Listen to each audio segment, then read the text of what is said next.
Assalamualaikum dan salam sejahtera. Nama saya Nurul Nazira binti Muhammad Najib dari SMK Taman Uduri. Hari ini saya ingin berkongsi tentang sebuah novel yang sangat menyentuh emosi bertajuk Rumah Tak Mesti Bahagia, hasil tulisan Arif Zulkifli. Novel ini mengisahkan Ahmad Ain, seorang anak yang hidup dalam tekanan di bawah jagaan Abi dan Umi yang sangat tegas dan berpegang pada adat serta maruah keluarga. Sepanjang hidupnya, Ain tidak pernah membantah keputusan mereka, tetapi setiap kali dia cuba bersuara tentang kehendak atau perasaannya, semuanya ditolak mentah-mentah.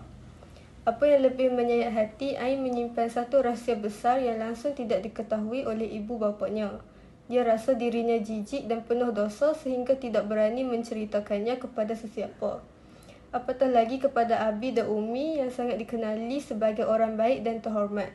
Kata-kata seperti jangan menangis, malu ke orang yang tengok Ain jelas menunjukkan betapa tersekatnya perasaan seorang anak yang hanya inginkan difahami.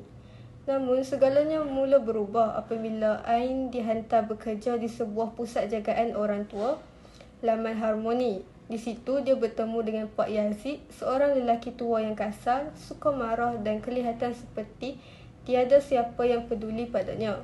Tapi di sebalik sikap kerasnya itu, rupa-rupanya mereka berkongsi luka yang sama. Ain takut dibenci manakala Pak Yazid takut ditinggalkan. Apa yang menjadikan novel ini istimewa adalah bagaimana penulis berjaya menggambarkan bahawa rumah tidak semestinya tempat yang paling selamat dan keluarga tidak semestinya tempat yang paling memahami. Kadang-kadang orang luar lebih mampu menyembuhkan luka yang telah lama kita simpan. Saya memilih Rumah Tak Mesti Bahagia kerana jalan ceritanya sangat realistik dan penuh emosi. Ia membuat saya sedih dan terkejut, terutamanya bila sampai ke plot twist yang tidak dijangka langsung.